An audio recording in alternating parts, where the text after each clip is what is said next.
Joining me now, Maureen Bannon. Welcome to the Alec Lace Show. Thank you so much for having me on. Well, it's an honor to have you here. I had a chance to speak with you a few times at some of these different events. I know, unfortunately, now your father, it's almost 2 weeks. It'll be 2 months since they locked him up. When's the last time you had a chance to speak to your father, a first class father, by the way? When's the last time you had a chance to speak with him? So we communicate daily over email. So I actually heard from him earlier today, but and I do get a ton of emails a day from him. So I know that he's doing good in there, but it's still it's frustrating that he's not out, that he is, locked up for doing nothing wrong. But like you said, almost 2 months down, two more to go. And then the left thinks by putting him in Danbury Correctional Facility, they are silencing him. Yes, they are silencing per se because he's not behind the mic. However, his voice is still being heard through our guest host, myself. And by doing this, it's only going to make his voice louder when he gets out.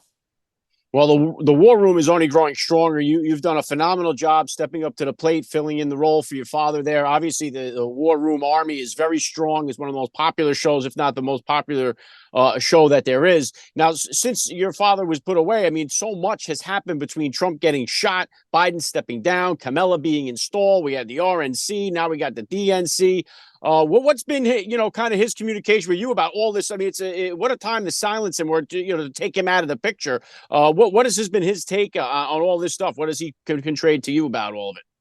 I agree. What a time for him to be away and not be able to get his voice out behind the mic. But, when President Trump was shot at and actually hit the assassination attempt, I immediately sent him an email. And mind you, it takes about 90 minutes each way for an email. So, a couple hours later is when I finally got a response back from him, but I let him know that President Trump there was an assassination attempt on him. And he said, I've been calling this. And actually, we pulled the clips. He has been saying this since 2022, that the administrative and the deep state do not want President Trump back in office, and they would stop at nothing to keep him from getting back in office. And that's exactly what we saw on July 13th. They were trying to go as far as killing him in order to prevent him from getting back in office. And, with the whole debate with Joe Biden, my dad said before he went into prison,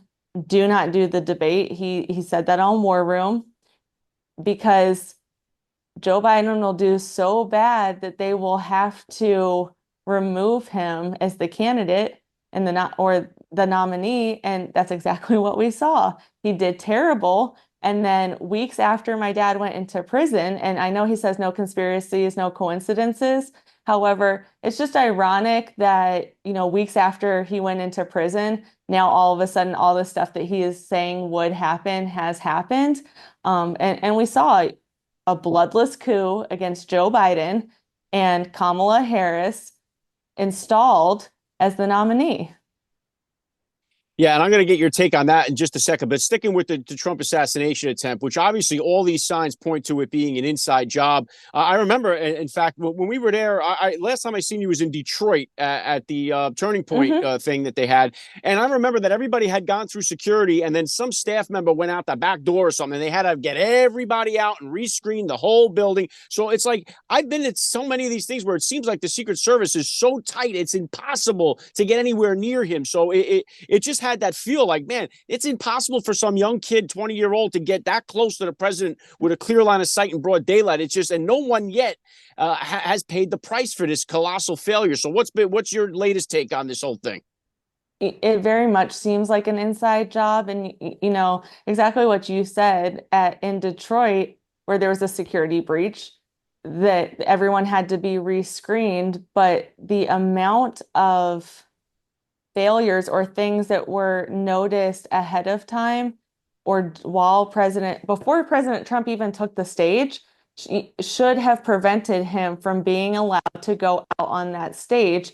And it reeks to high heaven of an inside job. And the fact that Speaker Johnson did not put any former snipers on that team to investigate what happened should say a lot too. You don't have Representative Corey Mills, Representative Eli Crane, Representative Luttrell. You don't have any of them on that committee to investigate. That should raise a red flag that, are you trying to protect the fact that this was an inside job? It shows, the evidence shows that it was an inside job, and I stand by that. And I think that those three representatives are going to force, I don't know if they're going to do an alternate investigation themselves or force the committee to actually, do the right thing and expose the truth. But we'll see in the next coming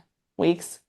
And you couldn't be more right, Maureen. When you have guys that are combat veteran snipers in the house and you don't take the leash off of them and let them go investigate this, it almost seems like you don't want to get to the bottom of it. And I've had several former SEAL snipers here on the show. Rob O'Neill has been on, Eric Prince has been on, and every one of them, I know Eli, he's been on too. I mean, they all say the same thing. The minute you get to the site and you look, the building it's not like it's some secretive thing. It's right there. I mean, even the images that we got when they show the guy walking across the building, you see how close it is. It's not like something that was in a far off distance that they could have just miscalculated. This was an obvious spot for somebody to be to take a shot at President Trump, and they willfully looked the other way. Their drone wasn't working, but the kid was flying a drone. Like, so many of these things really don't add up, and it makes you worry so much more about now moving forward. Will they try this again? I mean, not only do we have to get Trump to November, but he's got another 4 years, hopefully, of being in the White House where we'd have to worry about this. We do, and it needs, people need to answer for what happened, but you also need to look into, I believe, the Secret Service, especially given when he was shot, the fact that they let him stand up. And I know President Trump is going to stand up if he wants to stand up. However, you left his chest open for another shot. You don't know if there's a second shooter anywhere. And then his chest is wide open to being shot at. There's things that happened that day that definitely need to be questioned, exposed in that investigation. But, and I've said this, I'm all about women, strong women in positions of power if they've earned it. And if those women on the Secret Service that were standing there that day, if they were qualified and able to carry, if God forbid he had been shot and they had to carry his body, if they're able to do that, that's one thing. The two female Secret Service agents in that picture do not look like they're able to do the job effectively, and they're setting women back, and we need to question that as well. Yeah, and there's no doubt about it that it doesn't take anything away from women who do serve, like yourself. Like, I have nothing but respect for female women who serve our country, whether that be in law enforcement or the military. But it doesn't remove you from criticism from doing your job. And that did kind of look like a Keystone Cops type of. There's no other way around it. I mean, it looked. The optics of it looked terrible. But so I want to just move on there down now too, real quick, to the Biden, how he gave an interview with Lester Holt, where he bragged about, hey, 14 million people voted for me in the primary. I'm going to listen to them. I'm not going anywhere. And then 6 days later, he puts out this post on Twitter and just says he's not going to run. And it was just after all that momentum he had of, I don't care what anybody says. I'm going to run. And then all of a sudden just puts out a post on Twitter, and that's it. The campaign's over. Nobody, Kamala Harris didn't get one vote in the primary. She got maybe one vote, if that, in the last time she ran, and they just put her in, and everyone's just kind of like, oh, okay, this is democracy now. We didn't get a chance to vote for her. Nobody picked her. She didn't win any popular votes. She didn't win any contests, and she's the nominee all of a sudden. In the name of democracy, we installed her. So what was your take on that whole thing? Well, I think that first off, I think my dad called this, that Joe Biden was going to be ousted from being the nominee before he went into prison. But I think that all those people that said that Joe Biden was at the sharpest he's ever been, smartest he's ever been, they need to be held accountable or questioned at least. Like, how are you qualified for your position if you think this man is the sharpest he's ever been? But the fact that she has become the nominee, like you said, with basically the American people didn't vote for her. The Democrats should be upset That's not who they voted for. They voted for the dementia-ridden cadaver in chief. And he's not even running this country at this point. We see him like laying on the beach, Kamala Harris being saluted coming off Marine One. It should make you very upset that she has this much power and she's not technically the one in office, or the fact that it should make Democrats mad. You didn't vote for her. You did not vote for her. So how is she going to be your nominee? Look at her record. Look what she's done to this country in the last 3 years. And you see at all these rallies, she says, on day one as president, I'll do this. You're VP. You can do this stuff right now. You can help turn this economy around. You can close the border so that illegal immigrants don't keep crossing the border, that crime isn't running rampant in our cities. And the fact that, people are praising her like, oh, she's a woman, she'll do great things. What has she done in the last 3 years as VP? Nothing. I mean, nothing, nothing good. She's done everything wrong and turned everything that she's touched into garbage. But we should see what her acceptance speech is like at the DNC this week. I'd be very interested to hear what she has to say, because none of those people voted for her.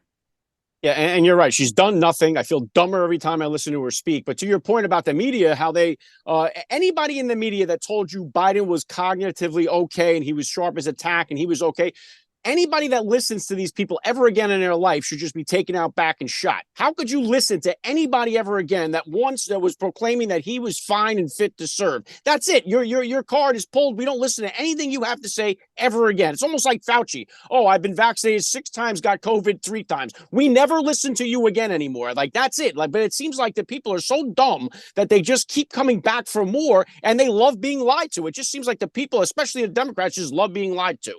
Well, that in the media, especially running cover for Joe Biden, but even elected officials like Amy Klobuchar in Minnesota, she said weeks before he was ousted that he was the sharpest. I believe she said he was the sharpest he's ever been. So we have an America First candidate running in Minnesota. He should be the next senator, not someone that thinks that Joe Biden, who can't even remember what day of the week it is, or how to finish a sentence, should be in office. You had other Tim Walz. Tim Walz said he is the nominee. He is the sharpest we've ever seen him. And that is Kamala Harris's VP pick. Let's forget about, as a veteran, it very much bothers me, his stolen valor, but just take into account that he abandoned the citizens of Minnesota or Minneapolis when it was burning in 2020. But the fact that he was running cover for Joe Biden, all of these politicians, especially if they're up for election in November for the general election, they need to have those seats flipped to America First candidates that actually care about this country, not protecting and running cover for the cadaver-in-chief Joe Biden, Kamala Harris, who has done nothing for this country, and Tim Walz, who abandoned the people of his state. Kamala Harris abandoned the people of this country in the last 3 years. Yeah, and how about Tim Walz's wife? Oh, I left the window open so I could smell the touchstone of what a sick puppy, But going back now here too, I don't know if your father had spoken on this. Other people I know besides myself have said, I'm fearful that the October surprise this year would be Joe Biden resigning or somehow getting him out, and then Kamala becomes the first female president of the United States. They would make this like a, like the inauguration of the king. Like they would make this whole thing a coronation. She'd be going on tour. It would be like this whole thing. And I think that would give her such a huge boost, saying, well, now you got to give her a chance. She's the first female president. So I think that would help their campaign if they did it. I hope that they don't do it. But what do you see? Or has your father spoken on it? Do you think they're going to pull them out and make her the first president while they have the chance? I mean, I wouldn't be surprised if they did that. I'd honestly be surprised if they waited until October. I know it's called the October surprise, but I'd be shocked given the way he's acting and stumbling around that they would wait until October. Honestly, with the video I saw, of her being saluted when she's coming off Marine One makes me think that it's already been done. I'm doing more research into that before I completely put that out there, but the way it looks is maybe behind the scenes. And I believe that he has said that she has basically been running operations for a while now. So I think officially we'd probably see it before October. But at the same time, it makes me wonder if the Democrat Party has something else in store, if they're going to remove Tim Walz off the ticket maybe in October, or I don't think that if she accepts the nomination at the DNC, I don't see Kamala Harris coming off the ticket before November. But if more and more keep coming out about Tim Walz and the disastrous things that he's done to the state of Minnesota and what he would do to the United States if he had control, uh, I wouldn't be surprised if maybe he comes off the ticket, but I'm not sure. My dad and I have not talked about that, but that might be a conversation we need to have. Yeah, he's obviously terrible he hates America. He's an anti-parent, one of the most anti-parent people in politics. So, I mean, he definitely would be horrible for America. Just staying on that last thing to get you out of here, then, the House Oversight Committee now has completed their, what seems like decades long investigation into the impeachment inquiry of Joe Biden. Now they say, oh, Joe Biden's guilty. He defrauded the U.S. out of $27 million or something like that, or at least $27 million that his family benefited. And now it's like, what is the purpose of this now? We're going to impeach him and then make Kamala the president? That hurts us. So it's like too little, too late. What's your take on this oversight committee now with the impeachment inquiry findings? I agree with you. A little too late. Like, where was this, 3 years ago, 2 years ago? We know that he's been guilty of all these crimes. Why now? Why would we want to impeach him right before the election and then have Kamala Harris as the commander in chief? We've already seen what she's done to this country as VP. What makes us think that she isn't going to destroy the country even more if she has full control over it? We thought things were bad now. They'll get extremely worse if she has control of the nuclear codes. And so it's nice to see that they came to that conclusion, but where was this a year ago, 2 years ago? Like, what makes you think now all of a sudden it's a great thing to do? Yeah, it just seems to be typical Republican nonsense coming way late to the table with the election interference, with the stolen election. Everything comes too little, too late from the Republican side. So it's very disgraceful. I know I got to get you out of here. What do you got coming up this week we can look forward to on the WarRoom? What do you got?